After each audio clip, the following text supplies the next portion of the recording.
Perfect.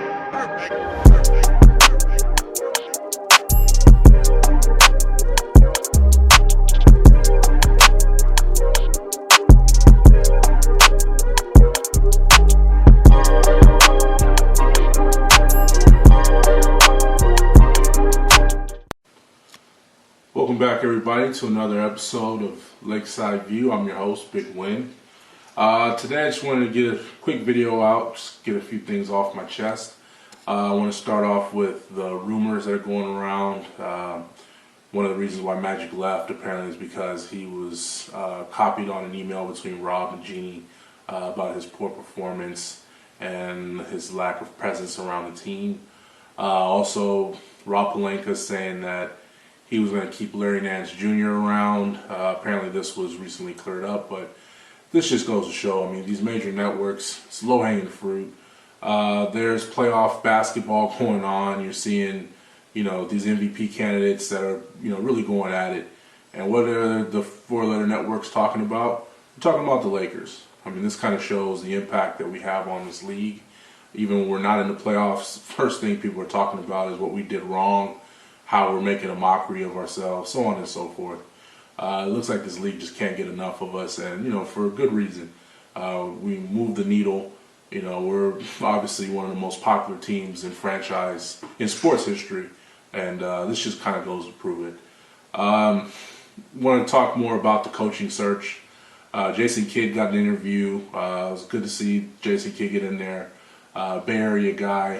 For those of you that don't know, I'm from the Bay Area. I know I'm a huge Laker fan, but I do live in the Bay Area, so I do appreciate people from the Bay Area getting a chance to shine. Jason, like I said, Jason Kidd did get an interview. Tyronn Lue got 2 interviews. We haven't made an offer yet. Monty Williams got an interview. Juwan Howard got an interview. No offers have been made yet. I think that's the best thing for us right now. We want to make sure that we get the best candidate possible. You don't want to rush this process. You want to make sure that you interview all qualified candidates, bring somebody in that you feel comfortable with, that the team feels comfortable with. You want to, of course, run it by your superstar in LeBron to make sure that he puts his stamp of approval on it, and you want to bring the right person in. Having this many coaches in the last 4 or 5 years, it's not really what the Lakers do. We want to make sure we get somebody, he sticks, and not just for the short term, but for the long term. We want to make sure that this coach that we bring in to develop young players, depending on if we do have these young players for the long term, or if we're going to make some trade. You want to make sure that whoever we do bring in will be able to gel with the personnel on the team. I want to kind of get into the whining that's going on right now in the league. It's reminiscent of '02. A lot of fans, are complaining about the fact that there were several missed calls in the Houston game. It's the same thing that happened to the Lakers in '02 against Sacramento. A lot of people were upset about the fact that the misperceived notion that fouls weren't being called, the Kings weren't getting their free throw opportunities. I mean, that may or may not be the case. Who am I to say one way or the other? We do have the human element in officiating in all sports. Basketball is no different. But that doesn't stop a team from making shots. And I put that squarely on the Houston Rockets, just like I did on the Sacramento Kings back then.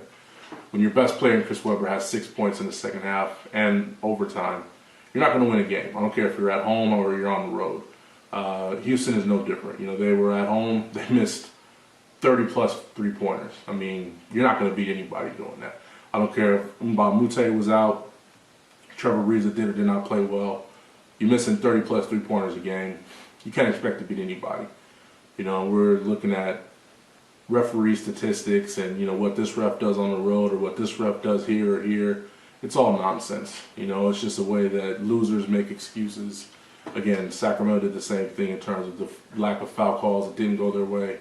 Houston's doing the exact same thing now. I think this is indicative of how the league is. We don't have the players that take their responsibility on themselves. You heard Westbrook kind of say it.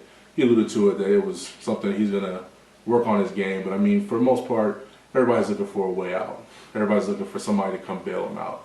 And this is kind of one of the reasons why I've been a Laker fan my whole life. You look at guys like Kobe Bryant who would play with broken fingers and sprained wrists on his shooting hand. And I mean, the guy popped his Achilles and he walked off the court on his own, power.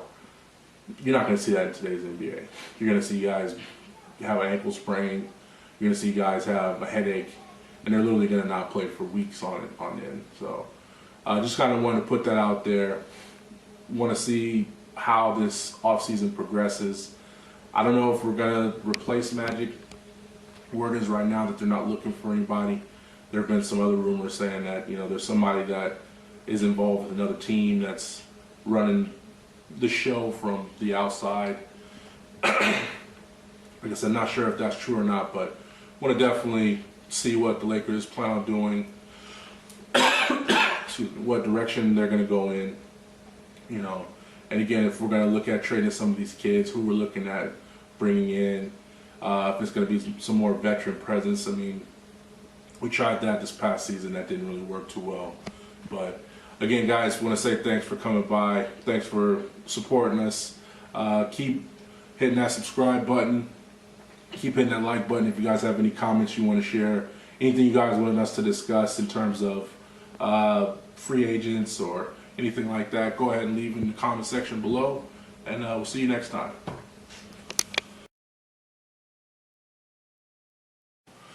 I mean, again, we're looking at the rumors of LeBron possibly being traded. I mean, that's just utter nonsense. LeBron's not going to get traded. The guy signed a 4-year deal. He wants to finish his career with the Lakers. Why would the Lakers even give any thought to trading LeBron? We know that we're going to build around this guy. He's out there actively recruiting. Now, as far as the young talent goes, I don't know what direction the team's going in. Everybody's saying that Lonzo is looking at having a breakout year. This is the first off season he doesn't have to have any surgery or major medical procedure, so he's kind of just rehabbing. Josh Hart, same thing. He's rehabbing, getting back in the gym, kind of strengthening himself. I would like to see these kids get a chance, depending on what free agent we bring in. If we're not able to bring in any big time free agent, I do think that it would be a good idea to try to package what we can with possible future draft picks to get Anthony Davis. Having a different GM in New Orleans, I think, would definitely benefit us in the long run, being able to open up that communication. And just kind of going from there, seeing what is available, what we can do in terms of trades.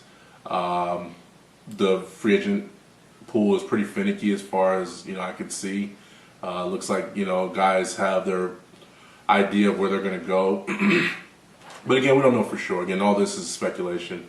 We'd like to bring some people in, but, we've got to wait till the offseason officially starts before we can start having invites and formal conversations with people. So looking forward to seeing that. As far as the rumors are that Linda Buss and Kurt, cut it.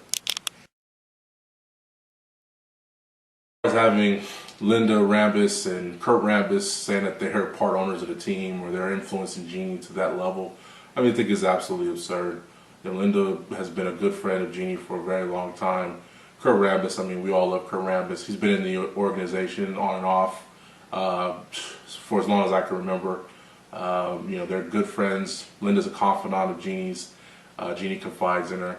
But as far as people saying that they're part owners or, they have major decision making, it's just utter nonsense. Jeanie's been a family-oriented person pretty much her whole life.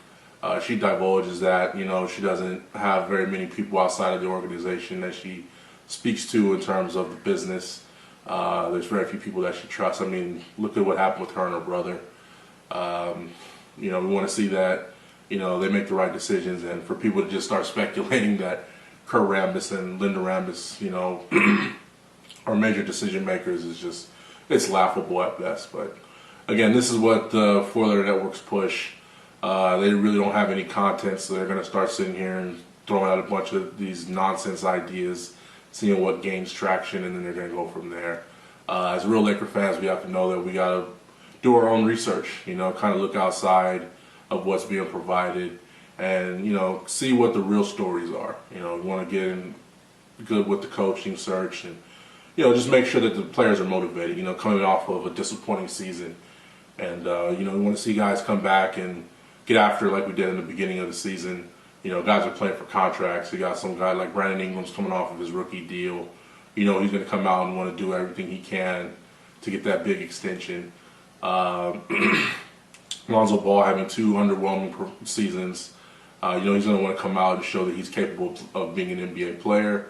So we're just really looking forward to seeing what we do in the next few months, where the draft pick's going to be. I think the next episode we're going to have is draft breakdown, what position we're going to be, what position within 3 or 4 spots, of course, where we're going to be projected to draft, what players are going to be in that range, what draft needs we have. So if you guys want to tune back in next episode, I do plan on having the panel back so we can kind of bounce some ideas off of each other. Once again, thank you everybody for coming back. Thanks everybody for supporting us. Go ahead and smash that subscribe button, hit the bell, make sure you guys are notified.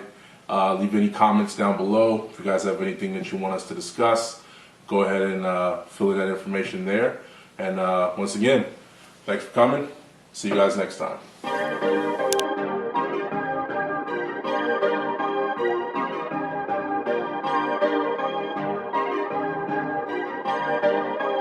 Perfect.